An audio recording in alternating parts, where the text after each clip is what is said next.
Good morning বন্ধুরা। তো তোমরা কেমন আছো? আশা করছি ভালো আছো, আমিও ভালো আছি। তো আজকে আবার একটা নতুন ব্লগ নিয়ে চলে এসেছি। তোমরা পুরো ভিডিওটাই দেখতে থাকো, সঙ্গে থাকো। ভিডিওটা ভালো লাগলে লাইক শেয়ার কমেন্ট করবে, আর যারা আমার চ্যানেলে এখন নতুন আছে তারা সাবস্ক্রাইব করে দেবে। তো চলো এখন আমি কি করছি সেটাই তোমরা দেখাই। তো দেখো আজকে কোনো বিছানা আমার গোছানো হয়নি, বিছানাটা ফার্স্ট গুছিয়ে নেবো, তারপর হচ্ছে ঘর মুছবো।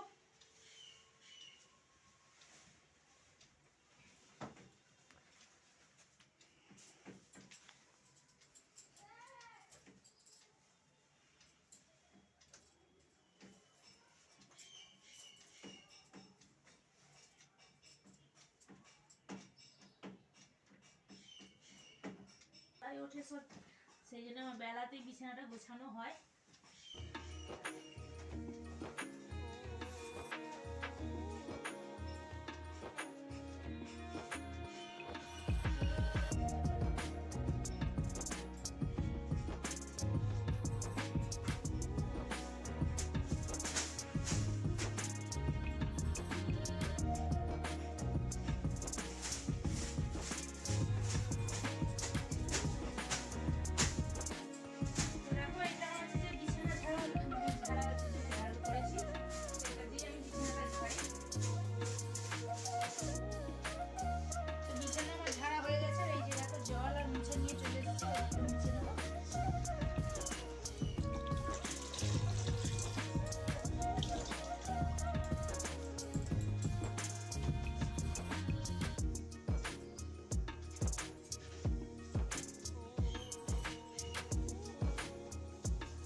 বিছানা গোছানো সব হয়ে গেছে, আর বাসন নিয়ে চলে এসেছি মাজতে।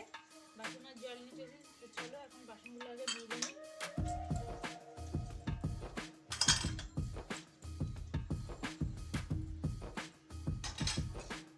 মাজা হয়ে গেলে বাসনগুলো ধুয়ে নেবো।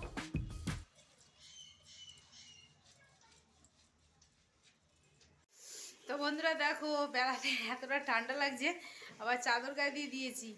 আর হচ্ছে যে দেখো নিচেতে তো এমনি রোদ নেই, সেই জন্য ঠান্ডাটা বেশি লাগছে, যে আবার হাওয়া দিচ্ছে।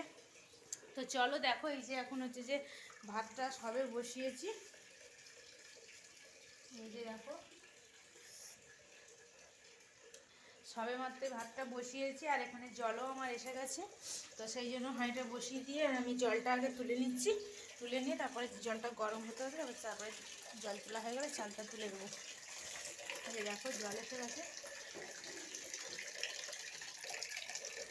জলটা ভরে নিচ্ছি। তো বন্ধুরা দেখো কি রান্না হবে আজকে। ভাত তো ফুটে গেছে, এই যে দেখো ভাত ফুটে গেছে। আর হচ্ছে এই যে দেখো পালং শাক এনেছে, পালং শাক দিয়ে মূলো দিয়ে বেগুন দিয়ে শিম দিয়ে তরকারি হবে।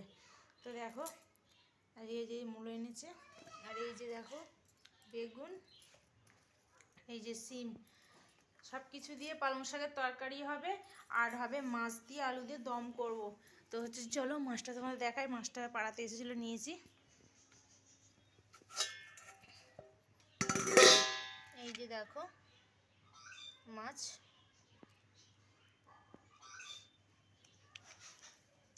তো আজকে দু রকমের মাছ কেনা হয়ে গেছে। তো আমি মানে নিয়ে নিয়েছি পাড়াতে নিয়ে নিয়েছিলাম রুই মাছ, আবার বাজার থেকে নিয়ে চলে এসেছে সিলভার কাপ মাছ। তো যাই হোক, দুবেলা হয়ে যাবে, একবেলাতে হচ্ছে যে আর করবো না, অনেকটাই মাছ, দুবেলা করে নেবো। তো আলু দিয়ে দম করব, করে ওবেলার জন্য রেখে দেবো, আর এবেলা হয়ে যাবে। তো চলো এখন হচ্ছে যে ভাত হচ্ছে, আর সবজিগুলো কেটে নিই। তো দেখো মাছ আমার ভাজা হয়ে গেছে। তো দেখো এইগুলো হচ্ছে যে, এটা হচ্ছে সিলভার কাপ, আর এদিকেরটা হচ্ছে রুই মাছ। দেখো এখানে হচ্ছে ভাত হয়ে গেছে, আর এই যে দেখো পালং শাকের তরকারি।